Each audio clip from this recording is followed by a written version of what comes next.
এবারের গ্রীষ্মে ভার্সিটিতে বেশ কিছুদিনের জন্য ছুটি পাওয়া গিয়েছে। বরাবর মতোই ভার্সিটি ছুটি হলে বন্ধুরা মিলে সাধারণত বিভিন্ন জায়গায় ট্যুরে যাওয়া হয়, কিন্তু এবার কেন জানি ট্যুরে যেতে ভালো লাগছে না। আমি আব্বুকে বললাম, আব্বু এবার আমি একটু গ্রামের বাড়িতে বেড়াতে যাব। অনেক বছর হলো গ্রামের বাড়িতে যাই না। আমাদের বাড়িটা কি এখন পরিষ্কার করা আছে?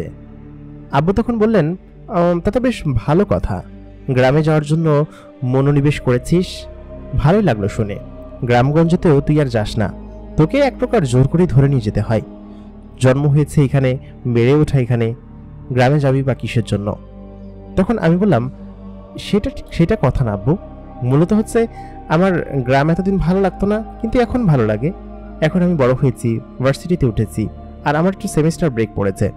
আমি সাধারণত অন্যান্য সময় ট্যুরে যাই, কিন্তু এখন ভাবছি একটু গ্রাম থেকে ঘুরে আসি। তুমি বলেছিলে যে আমাদের গ্রাম নাকি অনেক সুন্দর, অনেক বছর হয়েছে তো যাই না। তখন আব্বু বলল, হ্যাঁ, আমাদের বাড়িটা এখনো ভালো অবস্থায় আছে, আর তোর দাদার যেসব জমিদারি বাড়ি আছে সেগুলো তো এখন পরিত্যক্ত অবস্থায়, সেখানে কেউ একজন যায় না আর কি। এক প্রকার জংলা হয়ে আছে ভিটার ওই সাইডে। তবে ওই বাড়ির পাশেই আমরা নতুন বাড়ি করেছিলাম না, সেটা আছে। সেই ছোটবেলায় দেখেছিস তুই, এরপরে তার দেখিসনি। আমি বললাম, আব্বু আমি একটু তাহলে বাড়িতে যাব, তুমি একটু কাউকে বলে বাড়িটা একটু পরিষ্কার করে রাখবে। শুধুমাত্র যে পরিষ্কার করবে তাকে বলবে, অন্য কাউকে বলবে না, ঠিক আছে? আর চাচারা মনে হয় ওইখানে থাকেন না, তাই না? আব্বু বললেন, হ্যাঁ, আমাদের বাড়ির পাশে তোর চাচারা থাকে না, ওরা সম্ভবত শহরে বাড়ি করেছে, শহরেই থাকে।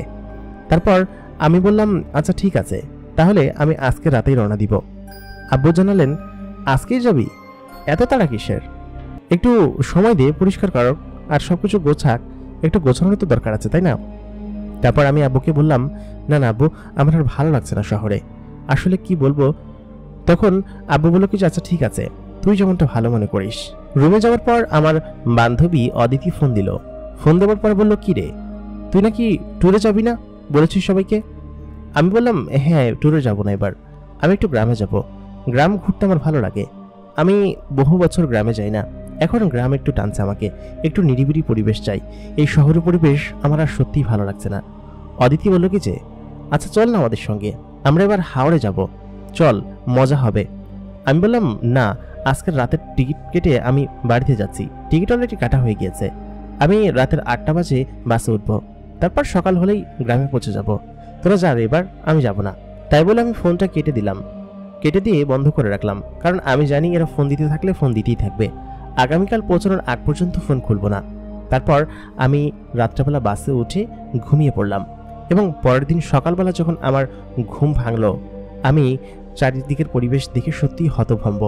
যেখানটায় নেমেছি সেইখানটা থেকে একটু সামনে গিয়ে একটা নদী পার হতে হবে, সেই নদী পার হয়ে তারপর ওই পাশে যেতে হবে। ভোর 5টা বাজে আমাকে নামিয়ে দিয়েছে। এত সুন্দর সকাল কখন আমি দেখেছি কিনা আমার মনে পড়ে না। দেখেছি, তবে গ্রামীণ সৌন্দর্য এত সুন্দর হয় সেটা এই জীবনের প্রথমে স্বচক্ষে দেখলাম। আসলে খুবই চমৎকার। নদীর চারপাশে কুয়াশা জমেছে, এবং দেখে মনে হচ্ছে যেন স্বর্গের মধ্যে চলে এসেছি। অনেক গল্প পড়তাম যেটার মধ্যে স্বর্গের মধ্যে দিয়ে নৌকা যেতে এরকম সেম এরকম লাগতো। আমার কাছে খুবই ভালো লাগলো। নৌকায় একদম নদীর মাঝখানে, কি নির্মল সুন্দর হাওয়া। তারপর খানিকক্ষণ বাদে খেয়া পার হয়ে ওই পাশে চলে গেলাম। আমাদের বাড়িতে নাকি যাওয়ার জন্য ব্রিজ হয়েছে, তবে ব্রিজ দিয়ে যেতে গেলে আর একটু সামনে দিয়ে যেতে হবে। আমি ইচ্ছে করে সেদিক দিয়ে যাইনি, আব্বুর কাছে সমস্ত ইনস্ট্রাকশন শুনে এসেছি, কারণ তিনিই আমাকে নৌকা দিয়ে যেতে বলেছেন। তিনি বলেছেন যখন তিনি ছোটবেলায় স্কুলে যেতেন তখন নাকি এই খেয়াঘাট পার হতেন। আমাকে শেখানোর জন্যই তিনি মূলত এদিক দিয়ে আমাকে পাঠিয়েছেন। খানিকটা দূরে খেয়া পার হবার পর একজন লোক আমাকে নিতে আসলেন এবং বললেন, আপনি অমুক না? আমি বললাম, হ্যাঁ। আপনি আমাকে কিভাবে চিনলেন? তখন সেই মাঝ বয়সী লোকটা বললেন, আরে বাবু, আপনাকে চিনব না? আপনি হলেন আমাদের আলতাফ সাহেবের ছেলে, আপনাকে চিনব না আর কাকে চিনব? আপনার জন্য সেই কাক ভোর থেকে এসে বসে আছি। তারপর সামনে দিকে যাওয়ার পর দেখলাম রাস্তার পর একটা ভ্যান গাড়ি রাখা। ভ্যান গাড়িতে এর আগে আমি চড়েছি খুব ছোট্টবেলায়, যখন গ্রামে এসেছি তখন। এরপরে আর চড়া হয়নি। তারপর ভ্যান গাড়িতে চড়ে বসলাম। গ্রামের নির্মল হাওয়ার মধ্যে দিয়ে ভ্যান গাড়ির সামনের দিকে চলে যাচ্ছিল। খানিকক্ষণ বাদে বিশাল এক জমিদার বাড়ির সামনে দিয়ে আমি গেলাম, যেখানকার একটা জমিদারি বাড়ি এখনো পর্যন্ত অক্ষত অবস্থায় রয়েছে, এবং সেটা এক প্রকার ধ্বংসাবশেষই বলা যায়।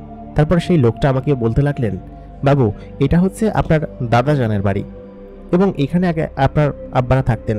দেখেন কি সুন্দর, কিন্তু এখানে আর কেউ আসে না, ধ্বংসাবশেষ, পরিত্যক্ত হয়ে গেছে। এখানে মানুষ আসে না, কারণ আছে, আমি বলবো। আপনি চলুন, আমরা চলে এসেছি। সেই জমিদার বাড়িটা পার হওয়ার খানিকটা দূরেই আমাদের বিশাল বড় একটা বাড়ি। এই আব্বাজান এই বাড়িটা এখানে করেছে, কিন্তু এখানে কেউ থাকে না, সবসময় বন্ধই থাকে। এখানে কেয়ারটেকার বলতে এই চাচাই থাকে। ইনি হচ্ছে আব্বার এক কাছের বন্ধু, একসঙ্গে পড়াশোনা করেছিলেন ছোটবেলায়। পরবর্তীতে তার পড়াশোনা করেনি। পরবর্তীতে আব্বার এই বাড়ি দেখাশোনার কাজ তিনি করেন। তেনার বাড়ি এই পাশেই। বাড়িতে ঢুকতেই আমার প্রাণ জুড়িয়ে গেল। আহ, কি চমৎকার বাড়ি! আগে সিনেমায় দেখেছি এরকম বাড়ি এবং এরকম ভাবে প্রবেশ করতে, কিন্তু নিজেদের যে এরকম একটা বাড়ি আছে গ্রামে সেটা জানতাম না। আমার আব্বা অনেক ছোটবেলায় এই বাড়িটা করেছে, এরপরে আর আমরা এখানে আসিনি। তারপর ভেতরে ঢুকে দেখলাম আসলে এই বাড়িটা খুব সুন্দর, একটু জমিদার স্টাইলে করা। আমার দাদা যেহেতু জমিদার ছিল এবং তার অন্যান্য সবাই বড়লোক ছিল, সেহেতু আমরা বংশগতভাবে বড়লোক। তারপর আমি ভেতরে যাওয়ার পর সেই লোকটা বললেন, বাবা আপনি গোসল করে নেন, আমি আপনার জন্য নাস্তার ব্যবস্থা করছি। তিনি আমাকে বললেন কি যে ওই সাইডে একটা কুয়া আছে, সেই কুয়াটা এত চমৎকার যে আমার দেখে পরাণ ঝুলিয়ে গেল। এই জামানায় কুয়া আছে, এটা আমার দাদার আমলে তৈরি করা কুয়া এবং এটা তখন থেকে এখানে আছে এবং এই কুয়া এখন পর্যন্ত সচল রেখেছেন এই লোকটা আর কি, আমার আব্বার যে বন্ধু, তিনি এখনো পুরাতন সেই জিনিসগুলো ধরে রেখেছে এবং সেই কুয়া থেকে বালতি দিয়ে পানি উঠিয়ে আমি গোসল করলাম। এখানে অন্যান্য সব ব্যবস্থাও আছে, কিন্তু আমি এক প্রকার গ্রামের ফিল নেওয়ার জন্য সেটাই করলাম। যাই হোক, এরকম ভাবে পরে আমি নাস্তা করে যখন শুলাম, শোয়ার সাথে সাথে আমার ঘুম এসে গেল। ঘুম ভাঙলো বিকেলের পরে গিয়ে, মানে প্রায় 4টার পর। আমার পাশে এসে তিনি অনেকবার আমাকে ডেকেছেন, কিন্তু আমি নাকি ঘুম থেকে উঠিনি এবং আমাকে বিরক্ত করার চেষ্টাও করেননি। তারপর সেই লোকটা বললেন, কি ব্যাপার বাবু, আপনার ঘুম ভেঙেছে? সেই কখন থেকে খাবার নিয়ে বসে আছি। তারপর আমি বললাম, আচ্ছা ঠিক আছে, আপনি জান, আমি ফ্রেশ হয়ে আসছি। খাবার খেয়ে সেই লোকটার সঙ্গে গ্রাম দেখতে বের হলাম। এতক্ষণ অবধি আপনাদের কাছে হয়তো সবকিছু স্বাভাবিক মনে হতে পারে, কিন্তু এই জিনিসগুলো আমার কাছে অস্বাভাবিক ছিল না এবং এর পরে যেসব ঘটেছে সেসব ঘটনাগুলোও একটু অস্বাভাবিক এবং এটা আমার সঙ্গে ঘটা। আপনারা বললে বিশ্বাস করবেন কিনা, তবে এটা আমার সাথে সত্যি ঘটেছে এবং আমি এখন পর্যন্ত চিন্তা করতে গেলে আমার গা শিউরে ওঠে এবং আমার এখন পর্যন্ত খুবই খারাপ লাগে যে কেন আমি তাকে হারিয়ে ফেললাম। আসলে এই পর্যন্ত স্বাভাবিক ছিল, কিন্তু এরপরে অস্বাভাবিক জিনিসগুলো ঘটতে শুরু করে আমার সঙ্গে। আমি সেই লোকটার সঙ্গে চারিদিকে ঘোরাফেরা করি এবং গ্রাম দেখতে লাগি। বিকেলবেলার গ্রাম আসলে খুব সুন্দর। সন্ধ্যার পর তিনি আমার জন্য নাস্তার ব্যবস্থা করেন এবং আমি খেয়ে দিয়ে মোবাইল টিপতে শুরু করেছিলাম। আমার একটু হালকা স্মোকিং করার অভ্যাস ছিল, আর যেহেতু উনি আমাকে বললেন যে বাবু আমি তো চলে যাব, আপনার রাতের খাবার আমি দিয়ে গিয়েছি, আপনি খেয়ে নেবেন, ঠিক আছে? যেহেতু আমি একটু দেরি করে খাই আর গ্রামের মানুষ একটু তাড়াতাড়ি ঘুমিয়ে পড়ে, সেহেতু আমি বললাম কি যে আপনি চলে যান, আপনার এখানে থাকতে হবে না। তারপর সে বলল যে না আমি থাকি, আপনি আমার রাত্রে ভয়টাই পান কিনা। এরপর আমি বললাম, আরে না ভয়ের কিসের, আমার কোনো ভয়টা লাগবে না, আপনি যান, প্রয়োজন হলে আমি আপনাকে ডেকে নিব, তাই না, সমস্যা নেই। তারপর তিনি ওইখান থেকে চলে গেলেন এবং যাওয়ার সময় বলে গেলেন, বাবু আপনি কিন্তু রাত্রেবেলা বাইরে ঘোরাফেরা করবেন না, আর এই বাড়ির প্রাঙ্গণের বাইরে কিন্তু যাবেন না, জায়গাটা খুব একটা ভালো না। এই কথা বলে তিনি চলে গেলেন, কিন্তু আমার কাছে বিষয়টা ইন্টারেস্টিং লাগতে শুরু করলো, কারণ উনি যদি এই কথা না বলে যেতেন তাহলে হয়তো আমি রাত্রেবেলা বের হতাম না বা ঘুমিয়ে পড়তাম, অথবা এই বাড়ির প্রাঙ্গণের মধ্যেই থাকতাম। কিন্তু উনি যেহেতু আমাকে বলেছে যে রাত্রেবেলা বাড়ির প্রাঙ্গণের বাইরে না যেতে, বিশেষ করে ওই জমিদার বাড়ির দিকে ইঙ্গিত করে বলেছেন যে ওদিকে যেন না যায়, আর ওদিকে রাত্রেবেলা যাওয়ারও আমার কোনো ইচ্ছা নেই, দিনের বেলা আমি ওটাকে ঘুরে দেখে এসেছি। কিন্তু উনি এই কথা কেন বলে গেলেন সেটাই আমার মাথায় ঘুরপাক খেতে লাগলো। তারপর তিনি চলে গেলেন। আমি মোটামুটি রাত 11টা সাড়ে 11টা নাগাদ খাবার খেয়ে নিলাম। বাড়িতে টিভি এবং ইলেকট্রিসিটি সব কিছুই আছে। হঠাৎ করেই রাত 11:30টা নাগাদ কারেন্ট চলে গেল। রাত্রেবেলা নাকি এখানে এরকমই লোডশেডিং হয়। আমার হাতের মোবাইলটা নিয়ে একটা গান ছেড়ে দিয়ে বারান্দায় বসে আমি সিগারেট খাচ্ছিলাম। আমার আবার একটু স্মোকিংয়ের অভ্যাস ছিল, যার কারণে ছিল বলতে এখনও আছে, স্মোকিংয়ের অভ্যাস থাকার কারণে ওই সময় কারেন্ট গেল এবং আসমানে জ্যোৎস্না উঠেছে। এত সুন্দর রাত যে আমি কোনোদিন পেয়েছি কিনা আমি জানি না, বিশেষ করে গ্রামের এত সুন্দর রাত হতে পারে সেটা আমি এখানে না আসলে বুঝতে পারতাম না। আকাশে কি সুন্দর জ্যোৎস্না উঠেছে এবং সেই সাথে দূরে তারা দেখা যাচ্ছে। আমি খুব ফিল নিয়ে গান শুনছিলাম আর সিগারেট খাচ্ছিলাম। খানিকক্ষণ বাদে আমি দেখলাম দূর থেকে কেউ একজন আড়াল করে আমার দিকে তাকিয়ে আছে, মানে দেয়ালের আড়াল থেকে আমাকে মৃদু দৃষ্টিতে দেখছে। আমি নজর করতেই সেই জিনিসটা আড়ালে লুকিয়ে পড়ল। তারপর সে ওইখান থেকে দৌড় দিয়ে পালিয়ে যেতে চাইল। আমি তার পেছন পেছন যেতে শুরু করলাম। আমি বললাম, কে ওখানে, কে আপনি?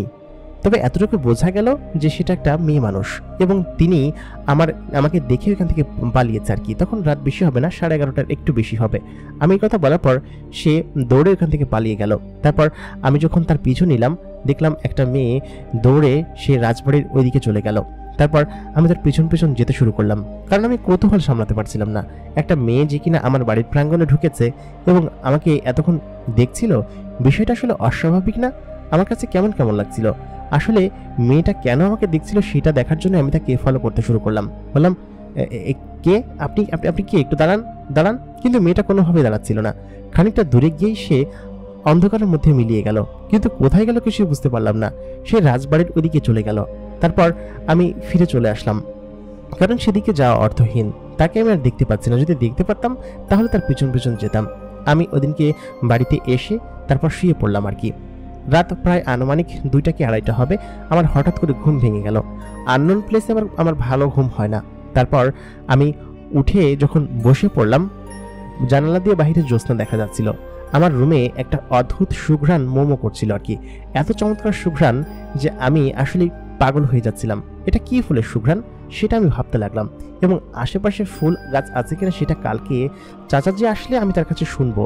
সেই জন্য আমি চারপাশে ফুল গাছ খুঁজতে শুরু করলাম, কিন্তু কোথাও পেলাম না। কিন্তু জানালা দিয়ে বাহিরে এত চমৎকার লাগছিল, আমি যেন অন্যরকম একটা স্বর্গীয় অনুভূতির মধ্যে ছিলাম। তারপর যখন জানালা দিয়ে বাহিরে তাকালাম, আমি দেখতে পেলাম দূরে প্রাঙ্গণে সেই মেয়েটা আমার জানালার দিকে এক দৃষ্টিতে তাকিয়ে আছে। রাত তখন 2:30 হবে। আমি কিছুই বুঝতে পারলাম না। তারপর আমি যখন বাহিরে এসে সেদিকে তাকালাম, তখন দেখতে পেলাম সেখানে কেউ নেই। অবাক কাণ্ড! এটা কি আমার নিজের ভ্রম ছিল নাকি অন্য কিছু ছিল? দূর থেকে মেয়েটাকে দেখে মনে হচ্ছে সুন্দরী, এবং মেয়েটা কেনই রাত্রেবেলা এরকম ভাবে আমার বাড়ির আশেপাশে ঘোরাফেরা করছে সেটাই বুঝতে পারলাম না। আমি এই বিষয়টা কাউকে বললাম না। পরের দিন সকাল হলো, ভোর ভোর আমি ঘুম থেকে উঠলাম। ঘুম থেকে উঠে আমি রাজবাড়ি একা একাই ভিজিট করতে গেলাম। আসলে পরিত্যক্ত হয়ে গিয়েছে, অনেক জিনিস ভাঙাচোরা অবস্থায় রয়েছে। তারপর এগুলো দেখা শেষ করে আমি যখন বাড়িতে ফিরলাম, দেখি আমার চাচাজি তিনি খাবার টাবার রেডি করে বসে আছেন এবং আমাকে খোঁজাখুঁজি করছেন। তারপর বলল যে, বাবা আপনি কোথায় গিয়েছিলেন? আমি তো ভয় পেয়ে গিয়েছিলাম। আমি বললাম, এই তো একটু আশপাশটা দেখতে গিয়েছিলাম, গ্রাম অনেক সুন্দর তাই না? তারপর সে বললেন, হ্যাঁ বাবু, গ্রাম আসলেই অনেক সুন্দর, তবে আপনি না বলে কোথাও যাবেন না কিন্তু, আর বিশেষ করে রাত্রেবেলা বের হননি তো?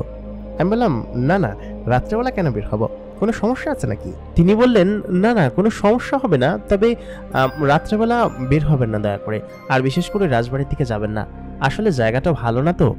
তখন আমি বললাম কি, আচ্ছা এখানে কোনো, পরে এটা বলতে গিয়ে আবার থেমে গেলাম। তারপর তিনি বললেন, কি কি? আমি বললাম, না না তেমন কিছু না, তবে জায়গাটা আসলে খুবই ভালো, আমি রাত্রেবেলা বেডটের হই না। এই কথা বলে তিনি খাবার টাবার দিয়ে চলে গেলেন। আসলে এই কথা বললে তিনি আমাকে হয়তো এখানে রাখবেন না, কারণ হচ্ছে গতকালকে রাত্রেবেলা আমি যা দেখেছি আর এনার কথা মেলাতে গেলে বোঝা যাচ্ছে যে এখানে কোনো ভূত প্রেতের আনাগোনা আছে। তিনি সেটাই বোঝাতে চাচ্ছেন। তবে ভূত প্রেত দেখার আমার অনেক ভালো ইচ্ছে আছে। আমি ছোটবেলা থেকেই ইচ্ছে আছে যে কোনো ভূত প্রেত দেখবো, আর এরকম পেতনি যদি এরকম সুন্দর হয় তাহলে হোক না, আমার তো খুব মন্দ লাগছে না, তাই না? ভালোই লাগছে। এই কথা বলার পর তিনি ওইখান থেকে চলে যাওয়ার পরে আমি একা একা বসে বসে ভাবতে লাগলাম। তারপর সারাদিন আমার এইভাবেই কেটে গেল। আমি অপেক্ষা করলাম রাত্রি হবার জন্য। রাত্রেবেলা আমি ঠিক সেই একই রকম ভাবে রাত্রেবেলা এখানে বসে থাকলাম। আজকে কারেন্ট যায়নি, কিন্তু লাইট টাইট বন্ধ করে জ্যোৎস্না দেখছি আর সিগারেট খাচ্ছি। ঠিক তখনই গতকালকের মতো কোনো একটা মেয়ে নুপুর পা দিয়ে আমার ঘরের ভিতরে হাঁটাহাঁটি করছে, সেটা আমি বুঝতে পারছি আর কি। তারপর আমি যখন নিচে গেলাম কিন্তু কাউকে দেখতে পেলাম না।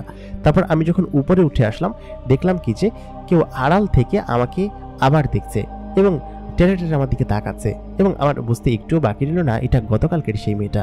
এবং আমি এতটুকু বুঝতে পেরেছি যে এটা নিশ্চয়ই আশেপাশের কোনো দুষ্টু গ্রাম্য মেয়ে হবে যে কিনা আমাকে ভয় দেখানোর চেষ্টা করছে।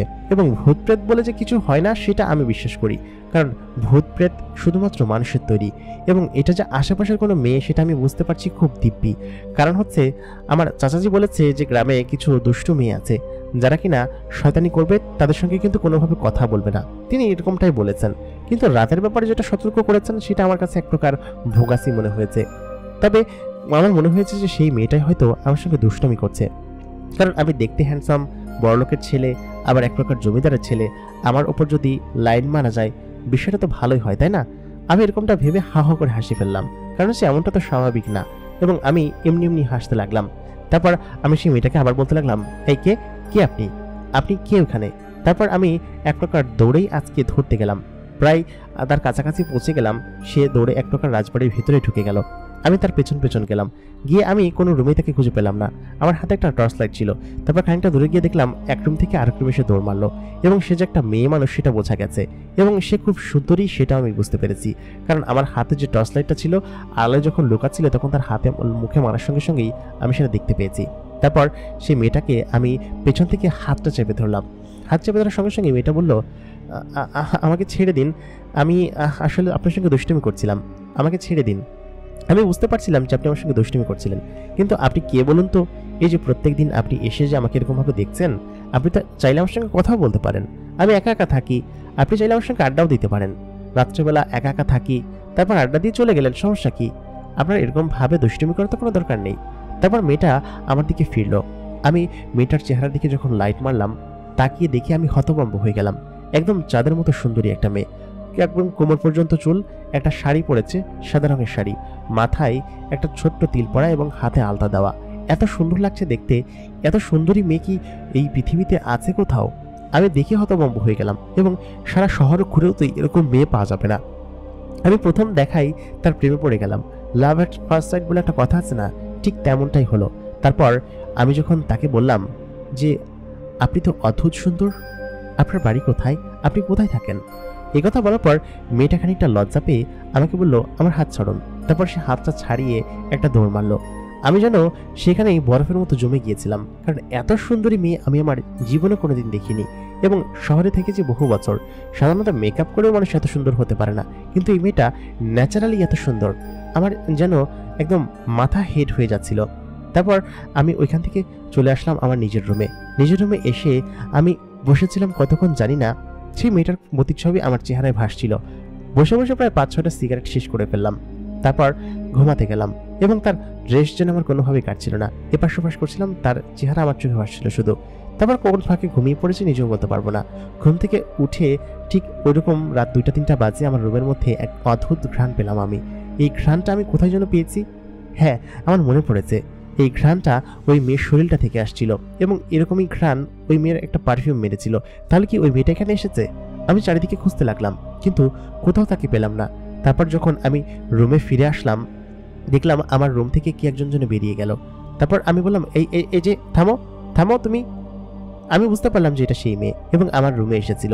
আসলে আমি দরজা খোলা রেখেই ঘুমিয়েছিলাম, যার কারণে হয়তো মেয়েটা আমার রুমের ভিতরে ঢুকতে পেরেছিল। তারপর আমি তার পেছন পেছন যেতে যেতেই সে সিঁড়ি দিয়ে নেমে তারপর মিলিয়ে গেল। আমি আসলে বুঝতে পারলাম না। তারপর সারা রাত তার কথা চিন্তা করতে করতেই আমার মনে করেন যে রাত কেটে গেল। সকালবেলা উঠে চাচাজি আসলো, নাস্তা দিল, কিন্তু আমি কোনোভাবেই এই কথা চাচাজিকে শেয়ার করলাম না। কারণ হচ্ছে, চাচাজিকে যদি শেয়ার করি সে নিশ্চয়ই খারাপ ভাববে যে গ্রামের একটা মেয়ের সঙ্গে এরকম ফাজলাম করছি, এবং গ্রামের মেয়ে এরকমভাবে এসে আমার সঙ্গে এরকমভাবে আমার রুমে এসেছিল, শুনলে হয়তো খারাপ ভাববে, এবং সেই মেয়েটাকে হয়তো কষবে। যার কারণে আমি তাকে কিছু বললাম না। এরকম করে মেয়েটা প্রত্যেক দিন আমার সঙ্গে এরকম দুষ্টুমি এবং ফাজলামি করতে লাগলো। আমি শুরুতে তাকে দেখে এক প্রকার ফাজলামির ছলেই তার সঙ্গে কথা বলতে লাগলাম। মানে এমন হলো, 3য় দিন সে আমার ওইখানে আসলো, এসে দূর থেকে আড়াল করে আমাকে দেখছে। আমি তখন বললাম, দূরে থেকে আড়াল করে না দেখে এখানে এসে গল্প করলেই তো পারেন আমার সঙ্গে, যদি আমাকে এতই পছন্দ হয়। তারপর সেই মেয়েটা বলল, আপনি কি সত্যি বলছেন? আমি কি আপনার পাশে এসে বসতে পারি? তারপর আমি বললাম, হ্যাঁ, নিঃসন্দেহে আপনি এসে বসতে পারেন। তারপর যখন সেই মেয়েটা আমার আড়াল থেকে বেরিয়ে এসে আমার সামনে দাঁড়ালো, আমি তার দিকে তাকিয়ে যেন মনে হচ্ছিল স্বর্গের অপ্সরা নিচে নেমে এসেছে, এবং তাকে দেখে আমি সত্যিই পাগল হয়ে যাচ্ছিলাম। আমার রুমের আবসা লাইটটা তার চেহারার উপর হালকা করে পড়েছে। আমি লাইটটা নিভিয়ে দিলাম, বললাম কি যে আমি আপনার সৌন্দর্য দিকে আসলে তাকাতে পারছি না, আমার চোখ ঝলসে যাবে যে কোনো সময়, এই জন্য আমি লাইটটা বন্ধ করে দিলাম। মেয়েটা খানিকটা হেসে উঠল। হেসে উঠে এসে আমার পাশে বসে বলল কি যে, আপনি সিগারেট খান? আমি বললাম, হ্যাঁ, সিগারেট খাই, একটু অভ্যাস আছে। আপনি খাবেন? তখন সে বলল, না না, ছিচি, এসব বাজে জিনিস আমি খাই না। তারপর আমি জিজ্ঞেস করলাম, আপনার বাড়ি কি এখানেই? আপনি এত রাত্রেবেলা কেন এসেছেন? আপনার বাড়িতে কেউ নেই? আপনাকে কিছু বলে না? তখন মেয়েটা জানালো, না, আমাকে কিছু বলে না, আমার বাবা মা কেউই নেই, আমি আমার দাদির সঙ্গে থাকি। আসলে রাত্রেবেলা এখানে একটা ফুল গাছ আছে, সেই ফুল গাছ থেকে ফুল নিতে আসি। এটা শুধুমাত্র রাত্রেবেলায় ফোটে। কোন ফুল বলুন তো? তখন আমি বললাম, কামিনী। তখন সে বলল, ঠিক ধরেছেন, সেই ফুলের ঘ্রাণই আমার শরীরে আসছে, তাই না? এবং এই ফুলের ঘ্রাণ আপনি পান, দেখেন। তারপর সে ফুলগুলো বের করে দেখালো। এত চমৎকার ঘ্রাণ এবং তার ফুলের ওইখান থেকে ঘ্রাণ আসছে, এবং আমি বুঝতে পারলাম যে মেয়েটা ফুল নিয়ে যাওয়ার পথে আমাকে দেখে যায়। তারপর আমি বললাম, আমাকে কি পছন্দ হয়েছে আপনার? তারপর মেয়েটা খানিকটা লজ্জা পেয়ে বলল, কি যে বলেন না। তারপর সে লজ্জা পেয়ে সে উঠে যেতে গেল। আমি বললাম, হ্যাঁ বসুন না, আপনার ফুলের ঘ্রাণগুলো খুব ভালো লাগছে, আমাকে দিয়ে যাবেন? তারপর সে বলল কি যে, হ্যাঁ আপনি নিন, ফুলগুলো তো আপনার জন্য নিয়ে এসেছি। তারপর সে টেবিলের উপর রাখলো। আমি ফুলগুলো হাতে নিয়ে শুকে দেখলাম, কি চমৎকার ঘ্রাণ, না শুকে দেখলেও অসাধারণ ঘ্রাণ আসছে। আমি মেয়েটার নাম জিজ্ঞেস করলাম। আমি বললাম, তোমার নাম কি? তখন সে বলল, আমার নাম আয়না। আমি বললাম, বাহ, খুব চমৎকার নাম তো, আয়না, কি রেখেছে? তখন সে বলল, আমার আব্বাজান রেখেছিল। তারপর আয়নাকে আমি খুঁটে খুঁটে সমস্ত কিছু জিজ্ঞেস করতে লাগলাম, এবং আয়না তার সমস্ত কিছু বলতে লাগলো। আয়নার সঙ্গে কথা বলে আমার এত ভালো লাগলো। আসলে প্রথম দিন তাকে দেখে তো আমি পাগল হয়েছিলাম, কিন্তু এরপরে 3-4 দিন এরকম ভাবে সে আমার কাছে আসতো, এবং অনেক রাত অবধি আমরা দুজন গল্প করতাম। গল্প করতে করতে এক পর্যায়ে কখন যে আমি আয়নার প্রেমে পড়ে গিয়েছি আমি বলতে পারবো না, এবং আয়নাও আমাকে খুব পছন্দ করত, দেখে বোঝা যেত। দেখতে দেখতে গ্রামে প্রায় সপ্তাহখানিক সময় কেটে গেল। আমি আমার জীবনে প্রেম করেছি মাত্র একটা, এবং সেটাও স্কুল লাইফে। এরপরে আমাকে অনেকেই প্রপোজ করেছে ভার্সিটিতে ওঠার পরে, কলেজে, কিন্তু প্রেমের প্রতি আমার তেমন ইন্টারেস্ট ছিল না। তারপর আয়নাকে এখানে দেখে আমার এত বেশি ভালো লেগে যায় যে আমি আয়নার প্রেমে এই 1 সপ্তাহে কখন কখন পড়ে গিয়েছি আমি নিজেও বলে বোঝাতে পারবো না। আমার এত বেশি ভালো লাগতে শুরু করলো। আমার সেমিস্টার ব্রেক প্রায় শেষ হয়ে এসেছে, আর মাত্র 3 দিন আমি এখানে থাকতে পারবো। আয়নাকে কি আমার ভালোবাসার কথা জানিয়ে দিব নাকি জানাবো না? আয়না ওদিন সন্ধ্যার পরে আমার রুমে আসলো, মানে রাত 10টার পরে আর কি। এসে বসে আছে। আমি বললাম, আয়না, আমি তোমাকে পছন্দ করি, বিষয়টা তুমি কিভাবে দেখো? তখন সে বলল, আমাকে তো কত মানুষই পছন্দ করে, আপনি আবার ব্যতিক্রম যাবেন কিসের জন্য? এই কথা বলার পর আমি বললাম, কত মানুষ আর আমি কি এক হলাম? তখন সে বলল, না না, আপনি হচ্ছেন বাবু মশাই, আপনার পছন্দ আর অন্য মানুষের পছন্দ তো এক না। তবে এটা বলে সে লজ্জা পেয়ে এখান থেকে বেরিয়ে গেল। আয়নাকে আমার খুব ভালো লেগেছে এবং এত বেশি পছন্দ হয়েছে যে আমি আসলে বলে আপনাদেরকে বোঝাতে পারবো না। মেয়েটা আসলে খুবই রূপবতী এবং খুবই সুন্দরী। আয়না যেদিন আসলো, মানে 8ম দিন, তখন আমি বললাম, আচ্ছা আয়না, তুমি কি আমাকে তোমাদের গ্রামটা একটু ঘুরিয়ে দেখাতে পারো? তুমি দিনের বেলা কেন আসো না? আয়না তখন বললো, দিনের বেলা আসলে দাদি আমাকে মেরে ফেলবে, এই জন্য আমি রাতের বেলা আসি। আপনি আমাদের গ্রাম ঘুরে দেখবেন, চলুন আপনাকে দেখাই। তারপর আমি আয়নার সঙ্গে রাত্রেবেলা বের হয়ে গেলাম। ওই দিন আমার জীবনের সবথেকে শ্রেষ্ঠ দিন ছিল, এবং আমি আয়নার সঙ্গে বের হয়ে বিভিন্ন জায়গায় ঘুরতে গেলাম। গ্রাম যে এত সুন্দর হয় এবং রাতের গ্রাম এত চমৎকার হয় আমার আসলে জানা ছিল না। আমি এবং আয়না একটা খাল পাড়ের পাশ ধরে হাঁটছি। এত চমৎকার একটা জায়গা যে আমি নিজে দেখেই নিজে অবাক হয়ে যাচ্ছি। দুই পাশে স্বচ্ছ পানি বয়ে যাচ্ছে, এবং এই পাশে এত চমৎকার ফুলের বাগান। এই গ্রামে যেরকম ফুলের বাগান আছে সেটা আমার বিশ্বাস করতে কষ্ট হয়। আয়না আমাকে বলল, আচ্ছা তুমি কি আমাদের বাড়িতে যাবে? আমার দাদি কিছু টের পাবে না, তোমাকে আমি ঘুরিয়ে নিয়ে চলে আসবো, ঠিক আছে? আমি আয়নাকে বললাম, আচ্ছা ঠিক আছে, চলো। তোমাদের বাড়িটা কোথায়? আয়না আমাকে তার জঙ্গলের ভেতরে সেই ফুলের বাগানের মধ্যে দিয়ে সামনের দিকে নিয়ে যেতে লাগলো, এবং সেখানে যাওয়ার পর আমি দেখতে পেলাম একটা বিশাল বড় উপত্যকা আর কি, মানে পাহাড়ি উপত্যকার মতো। এরকম একটা জায়গায় পাহাড়ি উপত্যকা কিভাবে আসলো আমি কিছুই বুঝতে পারলাম না। আমি বললাম, আয়না, তোমরা এত চমৎকার জায়গায় থাকো, আমাকে আগে কেন বলনি? তাহলে তোমাদের বাড়ি আমি আগে আসতাম এবং আগে এসে তোমাদের বাড়িটা ঘুরে যেতাম। আয়না তখন বলল, আমাদের এখানে সবাইকে আনার নিষেধ আছে, আপনি আমার কাছের মানুষ, স্পেশাল মানুষ, এই জন্য আমি আপনাকে এখানে নিয়ে এসেছি। আমি বললাম, সত্যি কি আমি তোমার খুব কাছের মানুষ? তখন সে আমাকে বলল, হ্যাঁ, আমার খুবই কাছের আপনি, এবং আমি এই প্রথম কোনো মানুষের সঙ্গে এত চমৎকারভাবে মিশেছি। এর আগে কোনো মানুষের সঙ্গে এমনভাবে মেশা হয়নি। আপনি আমার খুবই কাছের মানুষ এবং খুবই পছন্দের মানুষ। এই কথা বলার পর আয়নার প্রতি ভালোবাসা আমার আরো বেশি বেড়ে গেল। তারপর আয়না আমাকে একটা জায়গায় নিয়ে গেল যেখানে একটা বট গাছের পাশে, বট গাছ কিনা বলতে পারবো না, বট নাকি অসৎ, তবে খুব চমৎকার একটা গাছ। সেই গাছের ফুলও খুব চমৎকার, তবে দেখে মনে হচ্ছিল বট গাছের মতো। সেই গাছের শাখাগুলো নিচে ঝুলে পড়েছে। আয়না সেখানে একটা ছোট্ট ঘরে থাকে। আয়না সেই ঘরের ভিতরে আমাকে নিয়ে গেল। ঘর বাইরে থেকে দেখতে ছোট্ট হলেও ভেতরে খুব সুন্দরভাবে ডেকোরেট করা। আমার দেখে অবাক লাগলো, এবং আয়নাকে বললাম, বাহ আয়না, তোমার রুমটা তো অনেক সুন্দর, মাশাআল্লাহ, তুমি যেমন সুন্দর তোমার রুমটাও তেমন সুন্দর। আয়না এত চমৎকার করে শাড়ি পরে এবং হাতে আলতা দেয় যে আমি সেগুলো দেখেই তার প্রেমে পড়ে গিয়েছিলাম, এবং এখন আমি আয়নার প্রেমের প্রতি এত বেশি পাগল হয়েছি যে আমি কিচ্ছু বলতে পারবো না। যে আমাকে যদি কেউ মেরেও ফেলে তাও আয়নার কাছ থেকে হয়তো দূরে সরাতে পারবেন আর কি, এত পছন্দ হয়েছে। তারপর আমি আয়নাকে বললাম, তোমার দাদি জেগে যাবে, চলো আমরা বাহিরে হাঁটাহাঁটি করি, কারণ বাহিরেটা অনেক সুন্দর ছিল। এরপরে আয়না আমাকে বলল, তুমি এখানে একটু বসো, আমি ওই পাশ থেকে আসছি। তারপর আয়না ওই পাশে চলে গেল। কিছুক্ষণ বাদে হাতে একটা গোল বাঁশের মতো চাকতির মতো একটা প্লেট নিয়ে আসলো এবং তারপর বেশ কিছু মিষ্টান্ন রাখা। এই মিষ্টিগুলো মুখে দেওয়ার পরে মনে হচ্ছিল আমি যেন অমৃত খাচ্ছি। মিষ্টি তো স্বাদ হয়, কারণ বিভিন্ন স্বাদের মিষ্টি খেয়েছি শহরে থেকে, কিন্তু এরকম মিষ্টি আমার জীবনে কোনোদিন আমি খেয়েছি বলে আমার মনে পড়ে না, কারণ এত চমৎকার স্বাদের মিষ্টি আমি জীবনে খাইনি। খানিকক্ষণ বাদে আয়না বলল কি যে, মিষ্টিগুলো কেমন লাগলো? আমি বললাম, মাশাআল্লাহ, খুব ভালো। কে বানিয়েছে এগুলো? আয়না বলল, এগুলো আমি বানিয়েছি, আমি এবং আমার দাদি বানিয়েছি। এই কথা বলার পর আমি বললাম, মাশাআল্লাহ, খুব চমৎকার মিষ্টি, আমি কি এখান থেকে কিছু মিষ্টি নিয়ে যেতে পারি?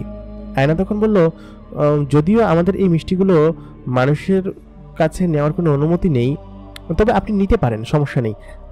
এই নাও, তোমার জন্য আমি এগুলো তৈরি করে রেখেছি। আমি জানি যে এগুলো খেয়ে তুমি নিতে চাবে, যার কারণে আমি আগে থেকে তৈরি করে রেখেছি। তবে এগুলো যে তুমি আমার কাছ থেকে নিয়েছো, কাউকে কিন্তু বলবে না, ঠিক আছে? তখন আমি বললাম, কাকে বলবো? কার বলার মতো তো কেউ নেই, তাই না?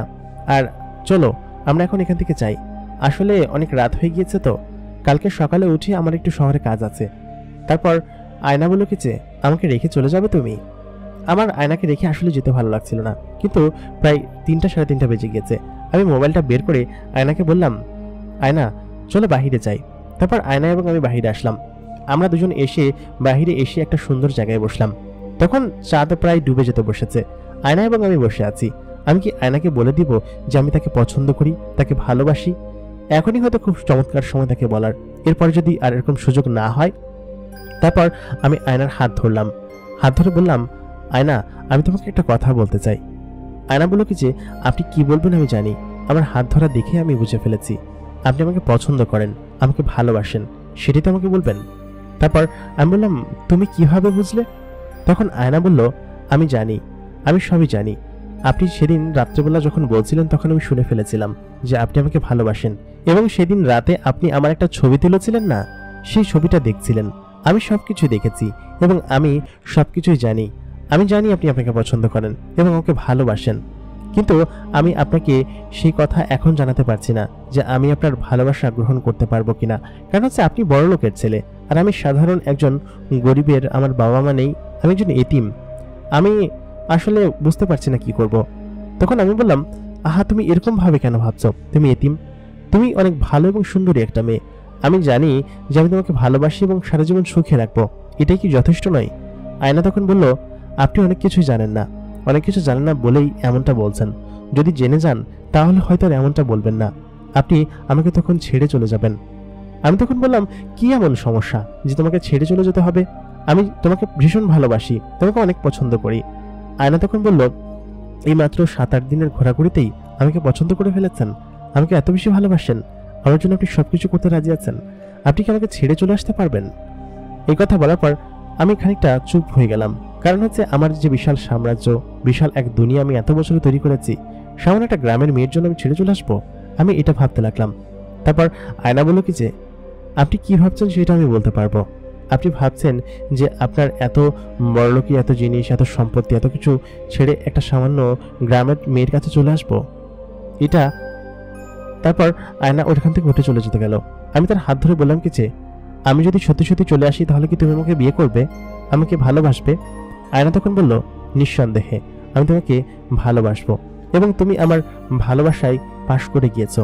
সত্যি তুমি আমাকে ভালো যদি বাসো তাহলে আমার কাছে চলে এসো এবং আমরা দুজন একসঙ্গে এখানে থাকবো সুখে শান্তিতে। আমি তখন আয়নার কাছ থেকে বিদায় নিয়ে চলে আসলাম। আয়না আমাকে সেখানটায় নামিয়ে দিয়ে গেল, মানে সেখানটায় পৌঁছে দিয়ে গেল, সে রাজবাড়ির কাছে আর কি। তারপর সে চলে গেল এবং অন্ধকারের মধ্যে একটু একটু করে মিলিয়ে গেল। আমি বাড়িতে এসে ভাবনায় পড়ে গেলাম। পরের দিন সকালবেলা আমার হচ্ছে শহরে যাবার কথা ছিল এবং আমি ওইখান থেকে টিকিট কেটে ওই দিন রাত্রেবেলায় আমি বাড়িতে চলে যাব, মানে শহর ঢাকায় চলে যাব। তারপর আমি এসে চিন্তায় পড়ে গেলাম।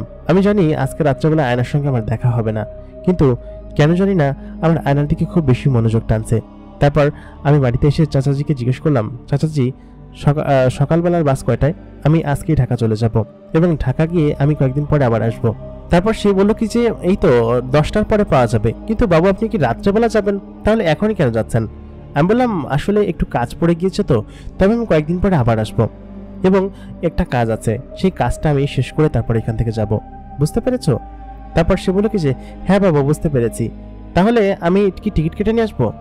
আমি বললাম, হ্যাঁ টিকিট কেটে নিয়ে আসেন। তারপর সে টিকিট কেটে নিয়ে আসলো। আমি নাস্তা টাস্তা খেয়ে ব্যাগ নিয়ে রওনা দিলাম, কারণ হচ্ছে আমার সবকিছু গুছিয়ে এখানে চলে আসতে হবে। আয়নাকে আমি প্রচন্ড পরিমাণ ভালোবাসি এবং আয়নাকে আমার লাগবেই। দরকার হলে পরবর্তীতে বুঝিয়ে সুঝিয়ে আমি আয়নাকে বিয়ে করে এখান থেকে নিয়ে যাব। কিছুদিন না হয় তার সঙ্গে এখানে থাকলাম। তারপর আমি ঢাকায় পৌঁছে গেলাম। ঢাকায় গিয়ে আমি আমার আম্মাকে বললাম, আম্মা, গ্রামের একটা মেয়েকে আমি পছন্দ করেছি, তাকে যদি আমি বিয়ে করে তার সঙ্গে কিছুদিন থাকি, তাহলে কি তোমার কোনো আপত্তি আছে? আম্মা তখন বললেন, তোর বাপ শুনলে তোকে কুচি কুচি করে কেটবে, তোর বাপের একমাত্র পোলা তুই, এত বড় সহায় সম্পত্তি, আর তুই বিয়ে করবি গ্রামের একটা মেয়েকে? তুই জানিস না তোর বাপ কেমন? আমি তখন বললাম, আম্মা, আমি সহায় সম্পত্তি দিয়ে মানুষকে বিচার করি না, আমি বিচার করি তার একতা এবং সৌন্দর্য দিয়ে। মেয়েটাও খুব সুন্দর এবং তার খুব সুন্দর মনের। আমি জানি তুমি তাকে দেখলে তাকে ফেরাতে পারবে না এবং সে খুব সুন্দর স্বভাবের। তারপর মা রাজি হলেন। 3 দিন পরে আমি ব্যাগপত্র গুছিয়ে আবার বাড়িতে গেলাম, কারণ মা যেহেতু রাজি হয়েছে সেহেতু আমার আব্বাকে রাজি করলেও কি আর না করলেও কি, আমি আমার মতো করে থাকতে পারবো। তারপর আমি গ্রামে আসলাম। গ্রামে এসে আমি প্রথম 2 রাত আয়নার জন্য অপেক্ষা করলাম, কিন্তু আয়না কোনোভাবে আসছিল না। 3য় দিন আমি সেই চাচাজিকে জিজ্ঞেস করলাম, আচ্ছা চাচা, আয়না নামের কোনো মেয়ে এই গ্রামে থাকে? আমি আসলে তার সঙ্গে দেখা করতে চাই, কোথায় থেকে একটু বলুন তো। কারণ এই কয়দিন আয়নার সঙ্গে যখনই দেখা করেছি, আয়না কখনই তাদের বাড়িটা আমাকে নিয়ে যায়নি, এবং সেদিনকে যেখানে নিয়ে গিয়েছিল সেই বাড়িটা কোথায় তাও আমি জানি না, কারণ রাত্রেবেলা কখন কোন দিকে গিয়েছি আমি জানি না। আমি বললাম, চাচাজি, এরকম একটা জায়গা, এরকম একটা অসহ্য গাছ আছে, তারপর বিশাল এক উপত্যকা, এরকম সুন্দর সুন্দর জায়গা, এবং এরকম জায়গা আছে নাকি এখানে? কোথায় বলুন তো, আমি সেখানে যাব। এবং আয়নার বাড়ি ওইখানেই, আয়না তার দাদির সঙ্গে থাকে। এরপর আমার সেই চাচাজি বললেন কি যে, সর্বনাশ, তুমি কি করেছো? তোমাকে আমি নিষেধ করেছিলাম রাত্রেবেলা না বের হওয়ার জন্য, তুমি কি কদিন রাত্রেবেলা বের হয়েছো? আমি বললাম, হ্যাঁ, আমি রাত্রেবেলা বের হয়েছি, কিন্তু কি হয়েছে আসলে বুঝতে পারলাম না আমি। তখন চাচা বললেন কি যে, তোমাকে আমি নিষেধ করেছিলাম, তুমি এমনটা কেন করেছো বলো তো? আমি বললাম, সমস্যা কি বলুন না, আয়নাটা কোথায় থাকে? তখন সে বলল কি যে, এই অঞ্চলে রাত্রেবেলা জিনেরা ঘোরাফেরা করে, বিশেষ করে এই অন্ধকার পরিত্যক্ত যে জমিদার বাড়ি আছে, অনেকেই বলে থাকে এখানে নাকি তারা রাত্রেবেলা জিন দেখেছে এবং বিভিন্ন মেয়ে মানুষকে ঘোরাফেরা করতে দেখেছে। এগুলো দেখিয়ে মানুষ এদিক দিয়ে যাতায়াত করে না, কিন্তু তুমি কি করেছো এটা? তখন আমি বললাম, না না, এটা মিথ্যা কথা, এগুলো মানুষের বানানো, আমি ভূত প্রেতে বিশ্বাস করি না। তারপর সে বললেন কি যে, এটা ভূত না, এটা হচ্ছে জিন, এবং জিনের অস্তিত্বকে কি তুমি অস্বীকার করতে পারবে? আল্লাহ তাআলা নিজে জিনদেরকে সৃষ্টি করেছেন এবং এসব অঞ্চলে জিনেরা বসবাস করে বহু বছর ধরে। তোমার দাদা যখন থেকে মারা গিয়েছে এবং এই বাড়ি যত থেকে পরিত্যক্ত অবস্থায় পড়ে আছে, তবে থেকে এখানে জিনেরা বসবাস করে, এবং আমরা তো রাত্রেবেলা ভয়ে দিক দিয়ে বের হই না। আসলে তোমাকে আমার এই রুমে একা রাখা ঠিক হয়নি। তুমি কি কোনো জিনের সঙ্গে দেখা করেছো, কথা বলেছো? তুমি যেটা বর্ণনা দিচ্ছ তাতে করে এটা কোনো জিনের কাজ হতে পারে, কারণ হচ্ছে আজকে থেকে প্রায় 14-15 বছর আগে এরকমই একটা ছেলেকে একটা পরী মেয়ে তুলে নিয়ে গিয়েছিল, এবং সেই ছেলেটাকে আজ পর্যন্ত দিয়ে যায়নি, এবং সেই ছেলেটা তার সঙ্গে চলে গিয়েছিল। তুমি আবার এখানে কেন ফিরে এসেছো বলো তো? তখন আমি বললাম, চাচাজি, আপনি কি সত্যি কথা বলছেন? যদি সত্যি কথা হয়ে থাকে তাহলে আমি আয়নাকে তাহলে খুঁজে পাবো না আয়নাকে। এই কথা বলার পর তখন চাচাজি বললেন, শোনো, আজকে থেকে প্রায় 14-15 বছর আগের ঘটনা। আমাদের গ্রামেরই এক ছেলে রাত্রেবেলা এখানে ঘুরতে এসে এক মেয়ের সঙ্গে তার পরিচয় হয়। সে তার বন্ধুর সঙ্গে এই ঘটনা শেয়ার করেছিল, কিন্তু প্রত্যেক দিনই সেই মেয়ের সঙ্গে সে দেখা করতে আসতো, এবং সেই মেয়েটা তাকে এক সময় নিয়ে যায়, এবং সেটা তার বন্ধু নিজের চোখে দেখেছে যে ওর সঙ্গে আজকে চলে যাওয়ার কথা ছিল এবং ওকে বিয়ে করার কথা ছিল, এবং ওকে বিয়ে করার পরে সে নাকি আর ফেরত আসেনি, সে নাকি সেই মেয়েটার সঙ্গে চলে গিয়েছে। এর পরবর্তীতে জানা যায় সেটা একটা জিন মেয়ে ছিল, এবং সেই জিন মেয়েটা মানুষকে পছন্দ করে নিয়ে যায়। এরকম এর পরবর্তীতে এই ঘটনা শোনার পরে এখানে আর কেউ আসে না, এবং এই রাজবাড়িতে রাত্রেবেলা তো ভুলেও কেউ যায় না, দিনের বেলা তো খুব কম মানুষ এখানে যায় আর কি, যাতায়াত কম। কিন্তু তোমাকে আসলে আমার রাখা ঠিক হয়নি, তুমি আজকে ঢাকায় চলে যাও, ও যদি জানতে পারে তাহলে তোমাকে নিয়ে যাবে কিন্তু, এবং তুমি এখানে আর কিন্তু ফিরে এসো না, ঠিক আছে? আমি বললাম, চাচাজি, এমনটা যদি সত্যি সত্যি হয় তাহলে আমি সেই মেয়েটার সঙ্গে চলে যেতে রাজি আছি, কারণ আমি তাকে অনেক ভালোবাসি এবং পছন্দ করি। দীর্ঘ 8-9 দিন আমি তার সঙ্গে ঘুরেছি, সারা রাত ভরে এদিক ওদিকে ঘুরেছি, এবং সে তো আমাকে কোনো ক্ষতি করেনি, সে চাইলে আমাকে নিয়ে যেতে পারতো। এমনকি সে বলেছে যে সে আমাকে ভালোবাসে এবং সে আমার সঙ্গে চলে যেতে চায়। তারপর চাচাজি বললেন, এটা একমাত্র ছলনা ছাড়া আর কিছু না, এই জিন মেয়েগুলো এরকম করে, ভালো পুরুষ দেখলে, সুন্দর পুরুষ দেখলে তাদের প্রেমে পড়ে এবং প্রেমের ফাঁদে ফেলে তাদেরকে নিয়ে যায় এবং সারা জীবন তাদের কাছে রেখে দেয়। তুমি জিন সম্পর্কে কিছু জানো না, তুমি আজকে রাতেই চলে যাও। আমি তোমার বাপকে ফোন করে বলে দিচ্ছি, তুমি এখানে থেকো না বাবা, তুমি চলে যাও, আমি তোমার ভালোর জন্যই বলছি। ওই মেয়েটা আজকে রাতে এসে তোমাকে নিয়ে যাবে। তারপর আমি কোনোভাবেই তার কথা শুনলাম না। আমার বাবা অনেকবার ফোন করেছে, কিন্তু আজকে আমি কোনোভাবে আয়নার সঙ্গে দেখা না করে যাব না, সেই পান করলাম। এবং সারা রাত আমি ছাদের উপর বসে থাকলাম আয়নাকে দেখার জন্য। চাচাজি আজকে আমার সঙ্গে ছিলেন, কারণ চাচাজি জানতেন যে আজকে রাত্রেবেলা ওই পরিমেয়টা আসবে এবং আমাকে নিয়ে যাবে। সেই জন্য তিনি আমাকে পাহারা দেওয়ার জন্য আমার ঘরের বারান্দায় বসেছিলেন এবং সারা রাত তিনি ঘুমাননি। তারপর শেষ রাতের দিকে যখন তার চোখ লাগে, আমি বারান্দায় বসে সেই ঘ্রাণটা আমি এবার পেতে লাগলাম। তারপর আমি বুঝতে পারলাম যে আয়না এসেছে। তারপর আয়না আমাকে বলল যে তুমি আমার সঙ্গে কি চলে যাওয়ার জন্য প্রস্তুত? আমি তখন বললাম, আয়না তুমি সত্যি কথা বলো তো, তুমি কি আসলে কোনো মানুষ না? তখন আয়না বলল কি যে হ্যাঁ, তুমি সত্যি ধরেছ, আমি কোনো মানুষ না, আমি হচ্ছি একটা জিনের মেয়ে এবং পড়ি। এই কথা বলার পর আমি তাকে বললাম, এই কথা তুমি আমার কাছে কেন লুকিয়েছ? তুমি আগে বললেই পারতে, আমি তোমার সবকিছু মেনে নিতাম, আমি তোমার সঙ্গে এখনো চলে যেতে রাজি আছি, আমি তোমাকে সত্যি অনেক ভালোবেসে ফেলেছি, আমার এখন পিছু যাওয়ার কোনো উপায় নেই, আমি তোমার সঙ্গে চলে যেতে চাই। তারপর আয়না বলল কি যে আচ্ছা ঠিক আছে, তাহলে তোমার হাত দাও। আমি যখনই আমার হাতটা আয়নার হাতে রাখলাম, ঠিক তখনই আমার চাচাজি পেছন থেকে এসে আমাকে ধাক্কা দিলেন এবং সঙ্গে সঙ্গে আয়না সেখান থেকে গায়েব হয়ে গেল এবং যাওয়ার সময় বলে গেল, তোমাকে আমি আমার নিজের করে পেলাম না, তুমি যদি আমার হতে চাও তাহলে এখানে চলে এসো, আমি তোমাকে নিয়ে যাব। এরপরে আমার চাচাজি আমাকে বললেন, তুমি কি করতে যাচ্ছিলে? ও তোমাকে একবার নিয়ে গেলে আর কোনোদিন দিয়ে যাবে না, সারা জীবন ওর কাছে থাকতে হবে। আমি বললাম, আমি সারা জীবন ওর সঙ্গে থাকতে রাজি আছি। তারপর পরের দিন আমার আব্বা আসলেন, আব্বা এসে আমাকে ওইখান থেকে নিয়ে গেলেন এবং আমি প্রায় বেশ কয়েকদিন প্রায় পাগল ছিলাম এবং ওর জন্য পাগল ছিলাম আর কি। আমি সারাদিন আয়না আয়না করতাম এবং সারাদিন রুমের মধ্যে আমাকে বন্ধ করে রাখা থাকতো, আমি রুম থেকে বের হতে পারতাম না। তারপর আমাকে একজন সাইকিয়াট্রিস্ট দেখানো হয় এবং সাইকিয়াট্রিস্ট দেখানোর পরে আমি আস্তে আস্তে সুস্থ হয়ে উঠি। কিন্তু এখনও আয়নার স্মৃতি আমার মনের মধ্যে আছে এবং এখনও আমাকে বাড়িতে যেতে দেয় না। আমি জানি এবং বিশ্বাস করি আমি যদি সেখানে যাই তাহলে হয়তো আয়না আমাকে নিয়ে যাবে এবং আয়নার সঙ্গে আমি থাকতে পারবো। কিন্তু এখন যেহেতু আমি অনেকটা সুস্থ হয়ে গিয়েছি, আমি নিজেও ওইখানে আর যেতে চাই না, কারণ ওই সময় আমি নিশ্চয়ই কোনো ঘোরের মধ্যে ছিলাম। কিন্তু আয়নার কথা মনে হলে, তার সেই চেহারা আমার চোখে ভেসে আসলে এবং তার সঙ্গে কাটানো সেই মুহূর্তগুলোর কথা মনে পড়লে আমার সত্যি অনেক কষ্ট হয় এবং অনেক খারাপ লাগে। আমার মাঝে মধ্যে মনে হয় আয়নার সঙ্গে যদি আমি চলে যেতাম তাহলে আমার কি হতো, আমার কি খারাপ হতো নাকি ভালো হতো, নাকি আয়নার সঙ্গে ওখানে আমি সুখে শান্তিতে থাকতে পারতাম, আমি এখনো বুঝতে পারি না। আমার কেন যেন এক প্রকার দোটানার মধ্যে ভুগি। আমার কি সত্যি সত্যি আয়নার কাছে যাওয়া ঠিক হবে, আমি সেটা এখন পর্যন্ত বুঝতে পারি না। আপনাদের কাছে আমি মতামত চাচ্ছি, আমি কি সত্যি সত্যি আয়নার কাছে চলে যাব নাকি যাব না? এখন গেলে আয়না কি আমার কাছে আসবে সেটা আমি জানি না। এখন আমি অনেকটা স্বাভাবিক হয়ে উঠেছি, আয়নার কথা খুব ঘন ঘন মনে না পড়লেও খুব মাঝে মধ্যে মনে পড়ে এবং মনে হয় ও কেন এখানে আসে না, কেন এখানে এসে আমাকে নিয়ে যায় না, আর কেনই বা ও আমার সঙ্গে থাকতে পারবে না। আমি আয়নাকে নিজের জীবনের চাইতে অনেক বেশি ভালোবাসি। এই ঘটনার অনেক দিন পেরিয়ে গিয়েছে, কিন্তু এখন পর্যন্ত আমি আয়নাকে ভুলতে পারিনি। আমার আব্বা মা আমাকে বিয়ে করার জন্য অনেকবার বলেছে, কিন্তু আমি বিয়ে শাদী করিনি। আপাতত আমার বাবার ব্যবসা দেখছি এবং সবসময় শুধুমাত্র আয়নার কথা মনে পড়ি। আয়নার তোলা সেই ছবিটা এখন পর্যন্ত আমার মোবাইলে আছে এবং সেই মোবাইলের ছবিটা শুধুমাত্র আমি একাই দেখতে পাই, অন্য কাউকে দেখালেই সেই মোবাইল ছবিটা দেখতে পায় না। তারা বলে কি যে এটা তো কালো একটা ছবি, কিছুই তো দেখা যাচ্ছে না, কিন্তু সেই ছবিটা আমি স্পষ্ট দেখতে পাই। এটা কি আমি আসলে আজ পর্যন্ত এই রহস্য ভেদ করতে পারিনি।